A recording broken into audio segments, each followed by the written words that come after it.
Hey everybody, welcome to another video by Squirrel. This is Squirrel, and this is a comparison between two short course trucks, the Hyper 10 SC and the Traxxas 4-wheel drive / Platinum Edition. When the Slashes came out, obviously huge hit, short course trucks, mania, all that sort of stuff happened. And then people started talking about 4-wheel drive, and you kind of could see where the market was going in terms of moving towards that 4-wheel drive. So Hyper 10 SC came out, and I'm like, okay, I got to review this kit. At least attempt it, whether if I like it, post it, whatever. And Slash 4-wheel drive came out. A lot of people were for the Slash, and I really thought that, just give this guy a chance. So I did the review, really liked the kit, and then I had my hands on it, and obviously a Slash Platinum Edition.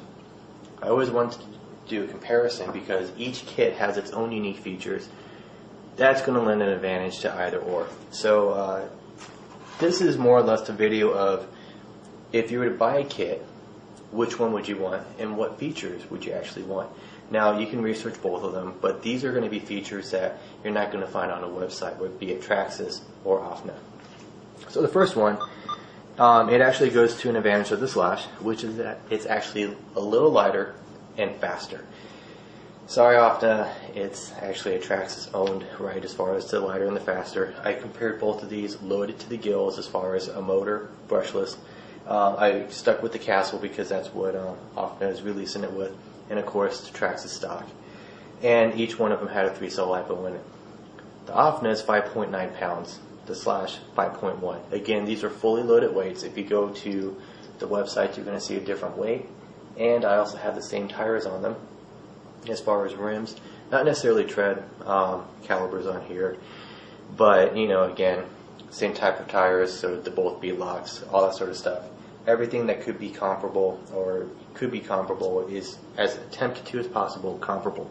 But I do get the sense and the feeling when I drive either one of them that the Slash is a little lighter and a little faster. In the realm of the Hyper, there is a feeling that it's actually more tunable. And what I mean by that is everything on here is pretty much fixed. What Proline did with the 2-wheel drive is they came out with the Pro Track kit, which made more alignments for your steering, as far as your toe, all that sort of stuff. Whereas with stock, it's pretty much fixed. You can't do a whole lot with it. With the OFNA, you have tons of tuning features as far as your steering, your acronym, toe, all of that. Plus, you also have your differentials as well, meaning you can swap out oils.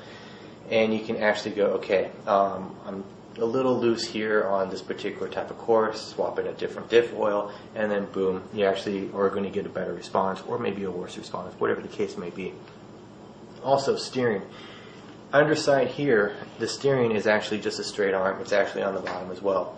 It is protected from the actual chassis itself, however, it's still exposed. This actually has a steering arm that's on the main chassis, and it's actually a lay-down servo style. Cool part about the lay-down servo style is actually able to apply more torque, and it actually holds on the turn a lot better. So the advantage of that would be the Hyper 10 SC. The next two are kind of interesting. They both kind of relate, and it actually separates both of them. This is waterproofed, and you would think that if something's waterproof, it's actually going to be sealed better. It's actually not. This is actually sealed way better in terms of how it actually handles stuff. Now, this is waterproof as far as the electronics and also where the receiver box is.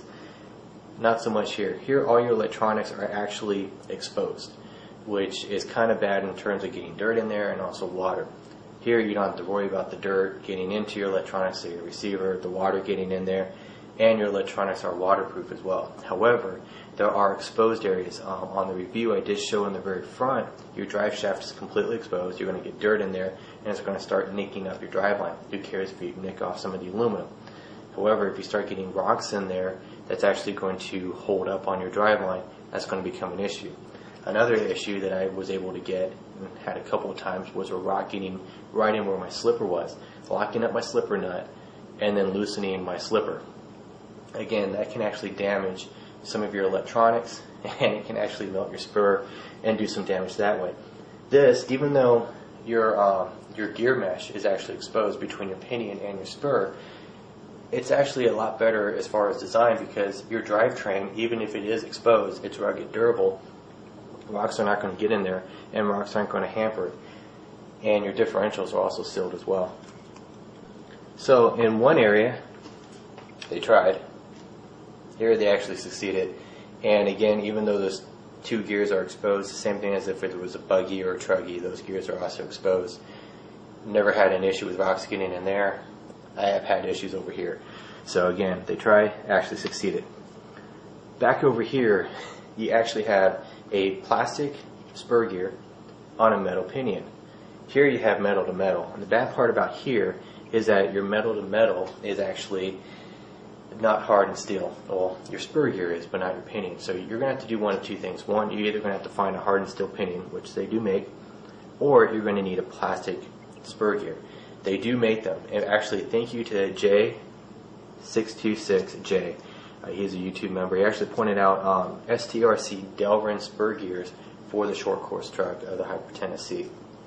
So if you do buy this, you do want to replace your center diff with the Delrin. What that's going to do is it's actually going to save your pinion gear from stripping out, and it's actually going to allow you to have better speed, better control, all that sort of good stuff. Things you're going to want to do right off the bat. I'm really impressed with the Slash as far as offering that in a stock form, so you don't have to look at aftermarket upgrades like you do with the OFNA. And again, since it is stock, Traxxas has great part support, and you're going to be able to find that readily available, and probably also different size gears. I do think that the Hyper is easier to get to in terms of parts. Now, this is completely modular, easy to get in and out. However, there are some parts here where you have your chassis, the plastic is raised here or something like that. It is hard to get to the screws at the very bottom of your motor plate, and some of the other areas it's a little difficult to get to. This is also modular, but it's easy to work on. It's easy to get your hands in there. It's easy to get to the parts you actually need. So very cool for this, not so much for that. Another thing for this is that your electronics are all pretty much taken care of and out of the exposure, exception being the servo. That's pretty much out there. Receiver's protected, and your electronics, I mean, again, it is waterproof, so it is pretty much taken care of. The Hyper Tennessee, everything is out in the open, so you are going to have to either find a box or put a balloon over your receiver, something to keep the dirt out, the rocks, all that sort of good stuff. So components are covered better, not so much here. They're pretty much exposed unless you do something about it. Now, this is way also more durable. A lot of plastic here, however, this is also a lot of strength and improving designs from buggies and truggies. So which one to get between the two? Both of them are pretty popular, and both of them have a pretty good following between obviously the Traxxas Slash Platinum Edition, or just the four-wheel drive, and also the OFNA. Personally, out of the box, if I was to buy one or recommend someone buy one, I'd have them pick up a Slash four-wheel drive. However, change that spur gear from metal to plastic, my decision then changes. On the concepts of speed, handling, tunability, and durability, I would take this one over the Slash. Fun factor goes to the Slash. So if you're a racer, I sincerely think that the OFNA or the Jammin is going to be your best bet still. Fun, and maybe some racing too, Slash. So hopefully you found this a little beneficial. Again, the whole point of this video and also the reviews is to actually say, okay, here are your options. Which one do you want? And out of all these options and things that I feel are important to at least mention, which one would fit better with you? And hopefully this will actually answer that question as far as what you're willing to do as far as risks, where you run, where you're going to be running it for. And hopefully you can actually make a choice between the two. Personally, between both of them, I'm glad I own both. Not everybody can, and hopefully whichever boat you find yourself in, hopefully it's a good choice, and hopefully it's something that you do like. So with that, thanks for watching, guys, and if you have any questions, feel free to post them up.